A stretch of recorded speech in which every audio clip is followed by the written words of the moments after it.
Thanks, Stefan.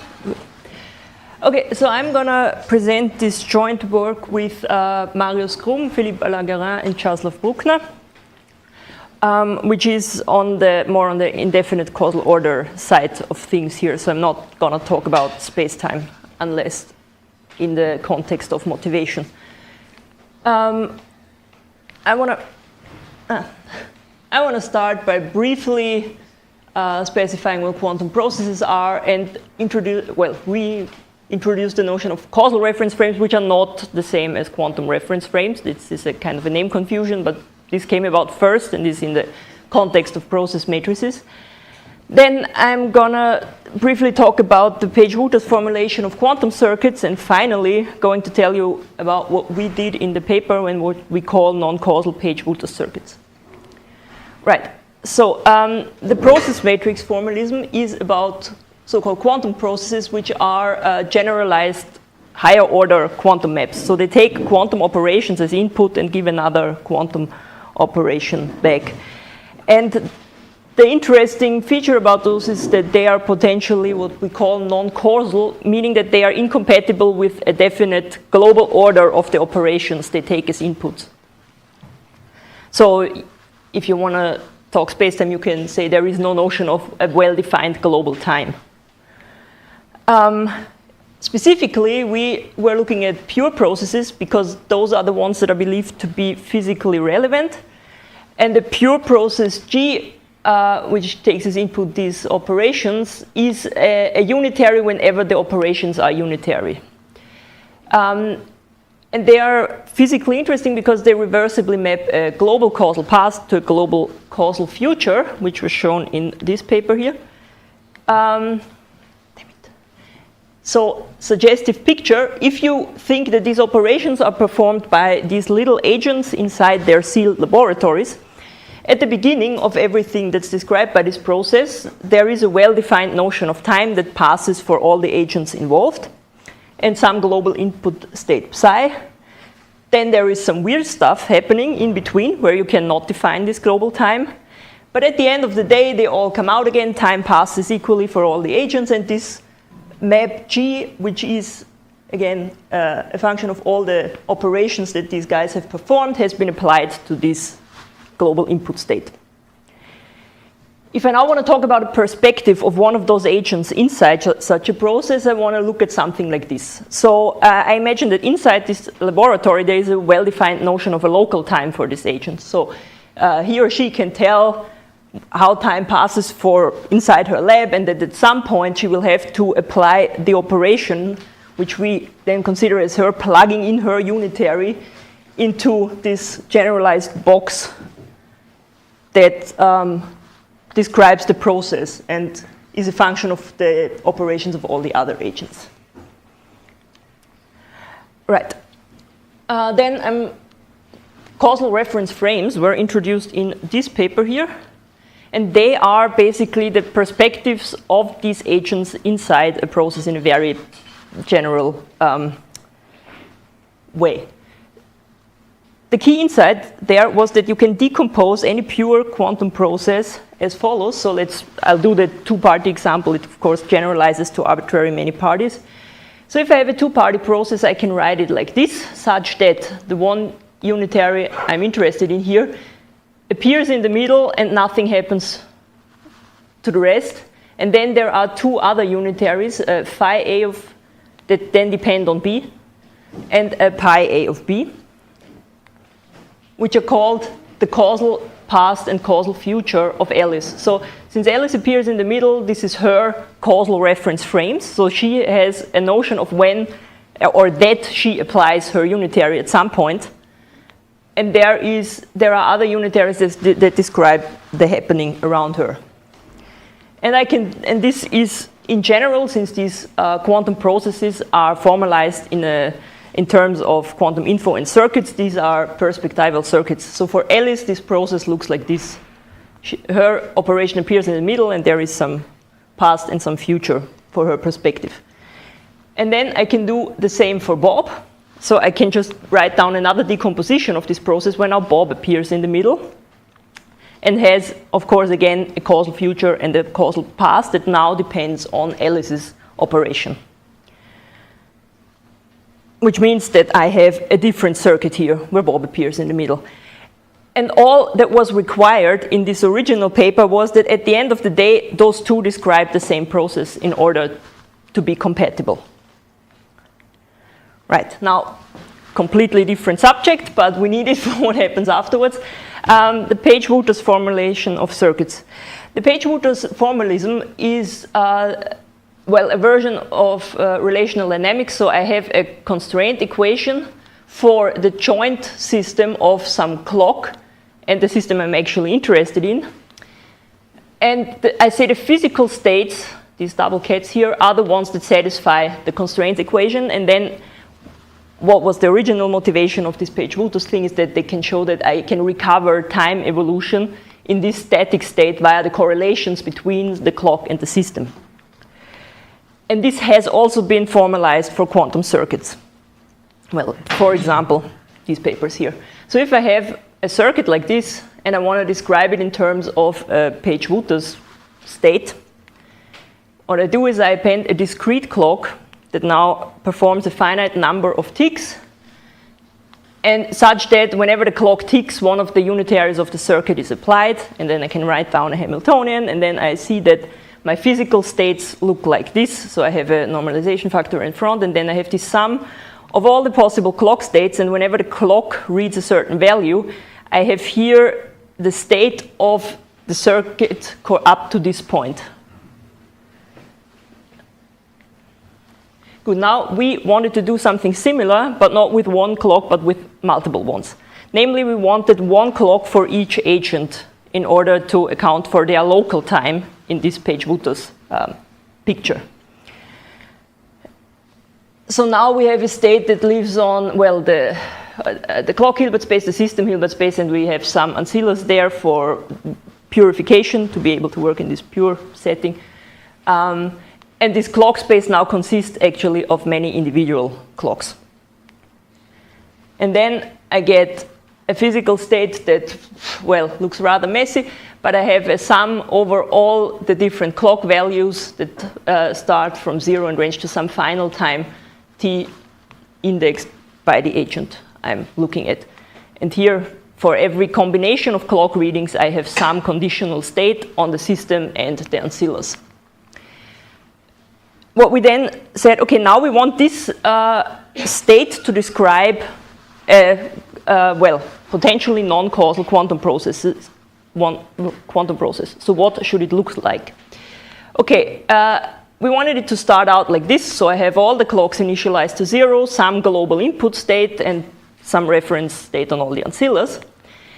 And what I want at the end is that all the clocks read their final value, and that this process that I want to describe via this physical state has been applied to the systems and the ancillas. What we also put in there for cosmetics was that we want one synchronized tick of all the clocks at the very beginning and at the very end. Because, remember, we wanted to describe something like this, where at the beginning and at the end of our scenario, we have a well-defined notion of time. So now we have something like this. The weird stuff happens in between. At the beginning, all the clocks perform one tick together. And at the end, all the clocks perform one tick together, and nothing happens to the system anymore. Good.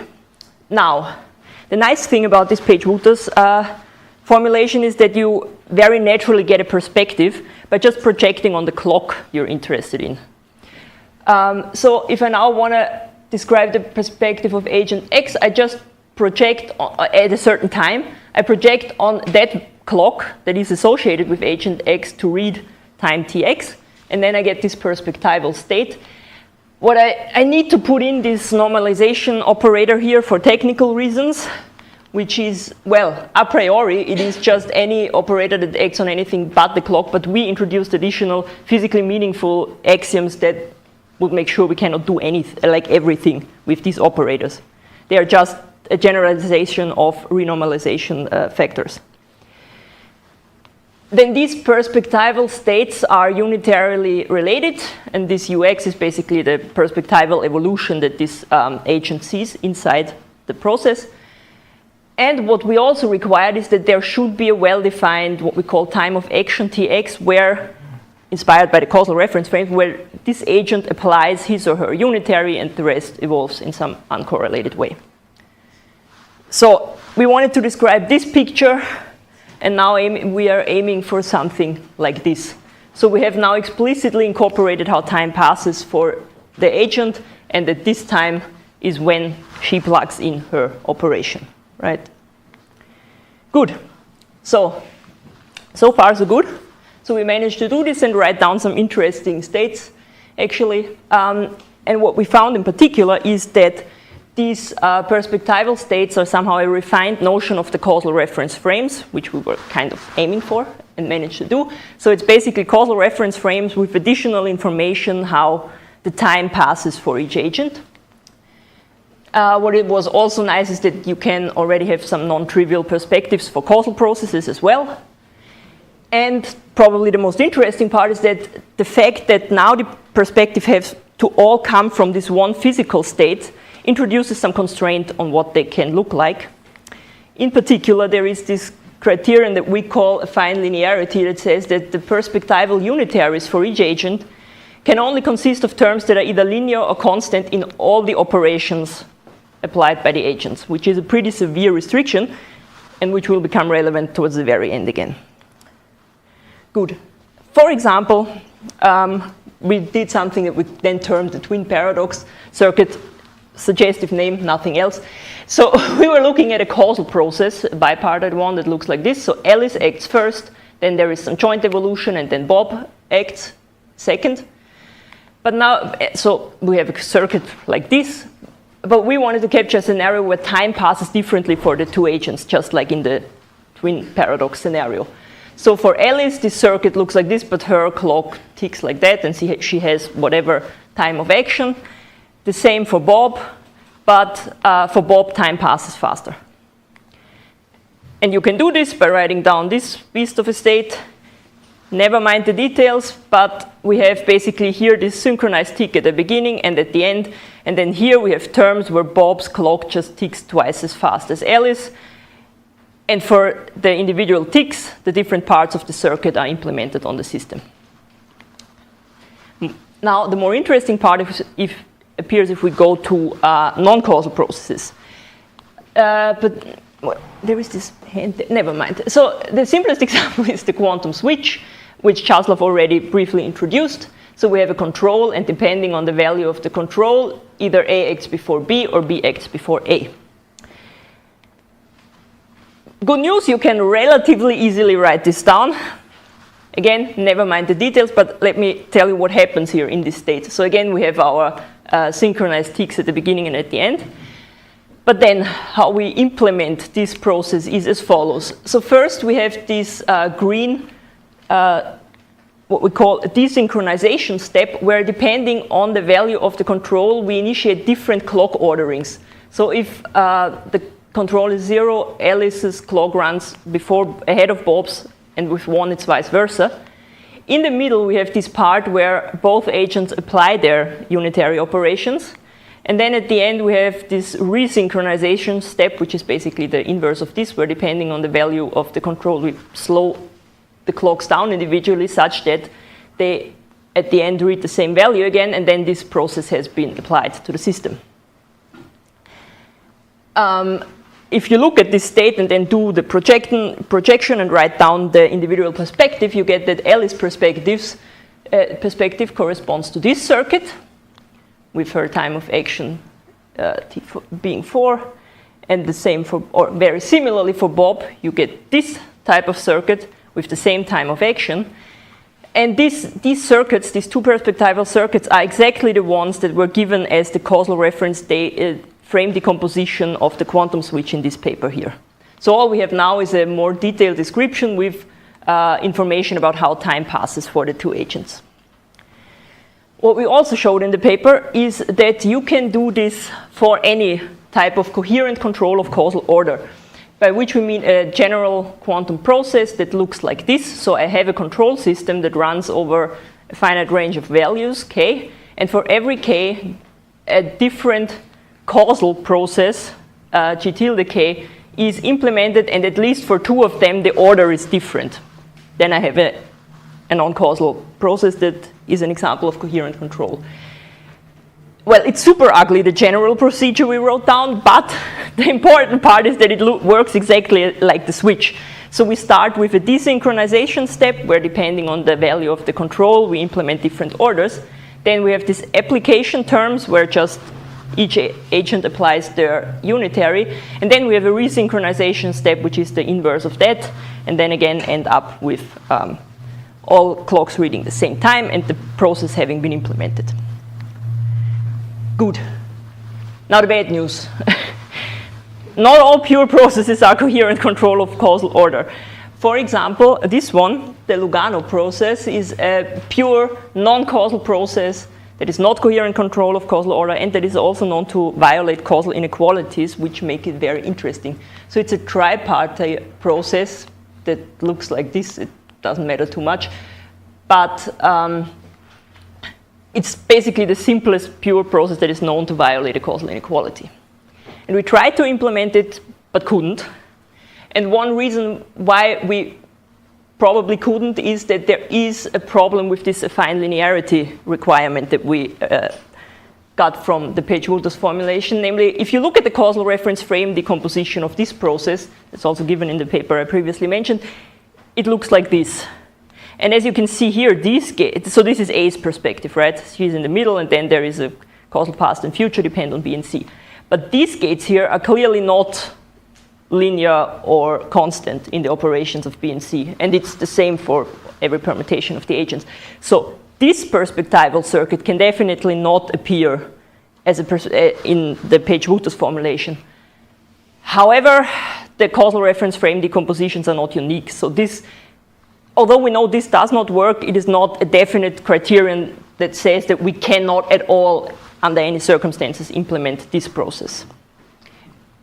So far, so good. That's what we did in the paper. And what we want to do now, well, is in this paper we have also only looked at potential physical states that basically do what we want them to do, right?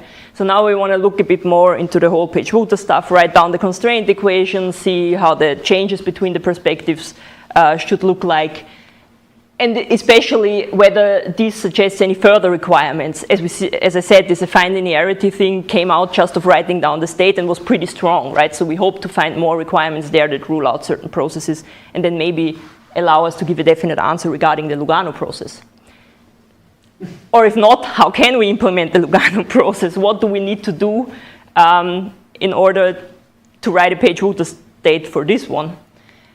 And once we have a sort of answer to this, what about causal inequalities in general? Is there a Page-Wootters formulation that tells you how to do basically processes that violate causal inequalities? Or does this formulation suggest that processes that violate causal inequalities should not be considered physical, which would also be an interesting answer? And with that, I thank you.